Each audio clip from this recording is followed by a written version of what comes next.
na sinabihan ako, bakit mag-decorate ka na? Sabi ko, kung mag-decorate ako ng Disyembre, parang it's not enough yung in-effort ko, kulang pa, para hindi nila ma-experience. So, yung first na klase na nakakita ng classroom ko, kasi, wow! Tapos kan mamaya, nung nag-recess, naglalakad-lakad ako, pupunta ako ng toilet, kinahapit pa ako ng mga estudyante ko.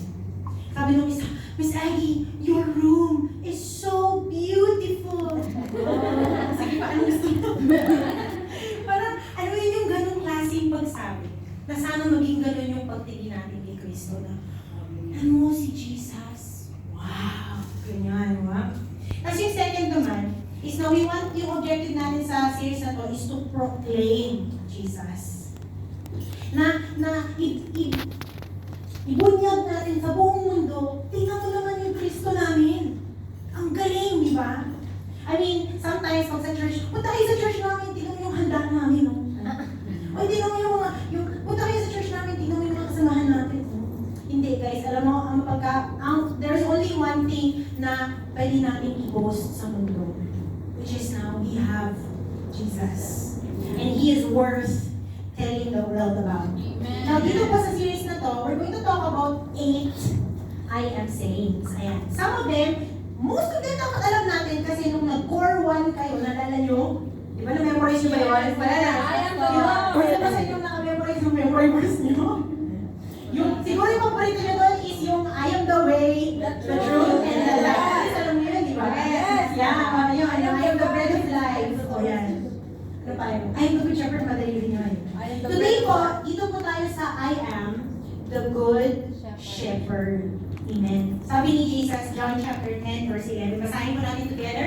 I am the good shepherd. The good shepherd lays down his life for the sheep. Now, alam natin, sa Pilipinas, wala mga shepherds, di ba?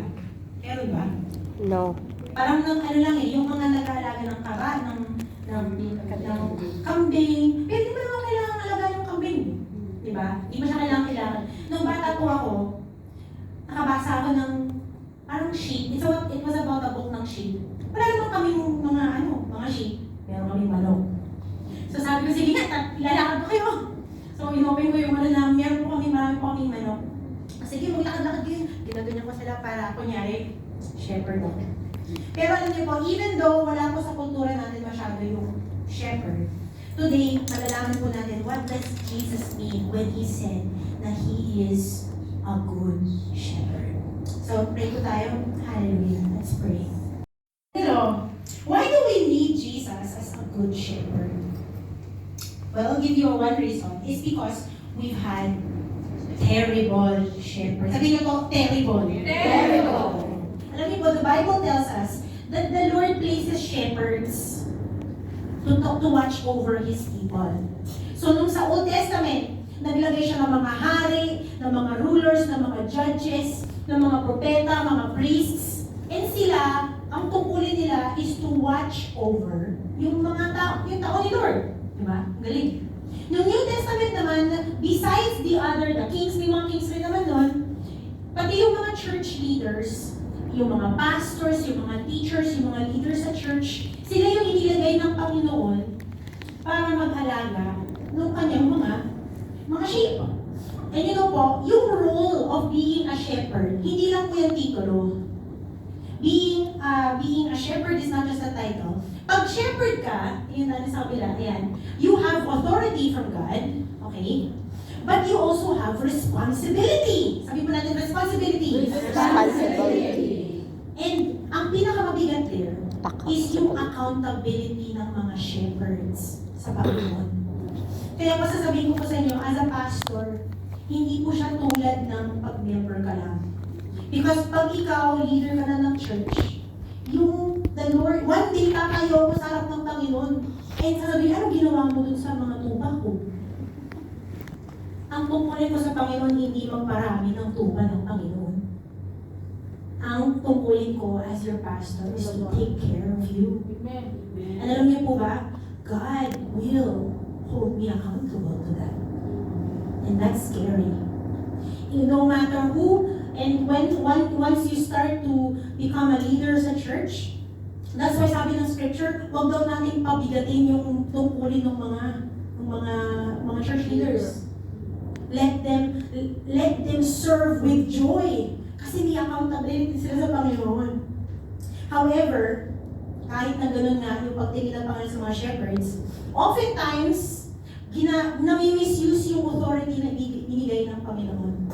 By the way, I want to remind you, nakasama yung mga government officials, yung mga, sabihin na natin mga elected officials sila, di ba? But guys, do you know that God also will hold our governments accountable? Alam niyo po ba yun? Yeah. And from Old Testament pa lang to the New Testament to hanggang ngayon, shepherds often misuse yung kanilang power. Nini-neglect nila yung responsibility nila, and sa totoo lang, this is our hope that God will judge. Alam niyo, my mom, she likes to watch these videos where the people ask, anong tingin mo sa presidente? Sino gusto mo? Ganyan yun. Tapos yung sa mga taong bayan, ganyan yan. Alam niyo guys, the only opinion that matters at the end is yung pagtingin ng Panginoon doon sa rule and reign ng mga government officials natin. So that's why, sino binoto mo, you have to pray for the president. You have to pray for the officials because bigat ang tungkulin nila. Now, in Ezekiel 34, si God, He accused yung mga shepherds na nandoon, He accused them. Sabi nga, number 1, iniinom ninyo ang gatas. Yun sa mga tupa. Nagdaramig kayo ng lana at nagpapatay ng mga pinatabang hayop, ngunit hindi ninyo pinapakain ang mga tupa. Grabe.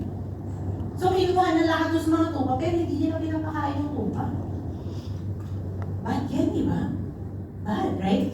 So, for A, sabi niya, bakit hindi nyo pinapalakas ang mga mahihina? May mga tupa na mahihina, tukulin pala ng mga shepherds na tulungan yung mga tupa. Ni ginagamot ang mga may sakit, ni hinihilot ang mga pilay. Wow. Sa verse 4b ng Ezekiel 34, sabi niya, bakit hindi niyo hinahanap ang nawawala? Wow. Pag nawala pala kayo, hanapin ko pala kayo. Yes. Wait, anong nasa ka? Nako. Ni ibinabalik ang nalalayo. Wait.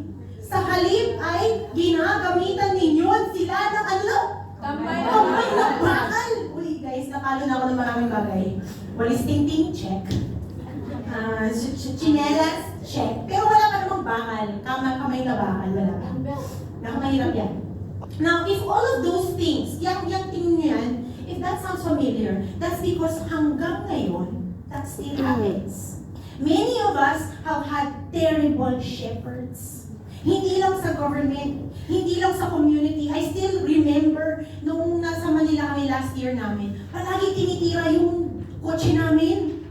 Pinapasok siya, talagang tinatangay lahat ng mga bagay. Nung papunta na kami ng Hong Kong, nalaman namin, sino tumitira ng kotse namin? Yung barangay tanod. Yeah, nakakadismaya, di ba? These are people that were supposed to be responsible and take care of the community. Tapos sila pa yung grabe, parang hindi ko ma-forgive yun. But God was gracious, di ba? Sometimes we also had bad shepherds sa church. We've had leaders that should have been a good example pero hindi sila naging good example. I want to tell you, God will hold all of those people accountable sa Kanya. So that's our first problem. But there's a second problem. Ang second problem po is na we are wayward sheep. Kung hindi niyo po alam kung ano yung wayward, alam niyo naman yung pasaway, di ba? Sino dyan pasaway? Tama na. Tama na. Ayun, tapos nung nag-iisip ko, ano ba yung Tagalog ng wayward? Biglang napaspas yata ng Holy Spirit. Lumabas yung naglalagalag. O sinasabi na nanay ko, baka hindi ko daw alam yung Tagalog yun. Ako nga alam ko eh. Kayo naman alam ha? Kayo, alam niyo yung naglalagalag. Yeah. Yung mga Tagalog. Now, I want to show you some sheep today. Gusto ko po yung mga sheep. Sometimes I watch them sa YouTube. Ayan si Mga nag-escape po. Ano si Barack Obama? Ayan si Barack. Barak. Noong 2021, nakita po siya na naglalagalag doon sa probinsya ng Australia. May probinsya pa ng Australia. Yes. Hindi ko alam. Pero alam niyo po, most sheep, hindi po magiging ganyan yung lagay nila. Because kahit na hindi mo tanggalin yung fleece nila, natatanggal naturally. But itong si Barak, siya is a merino ram. So hindi po natatanggal yung fleece niya. Hindi siya natatanggal. That's why kailangan daw yung i-shear yung kanyang balahibo ang tawag natin dyan. Far? Ano ba yun? Yung fur niya, ganyan. And anyways, nobody knows kung gano'ng katagal na siyang nawala. So lumaya siya sa amo niya. Tapos matagal siyang hindi na tatanggal.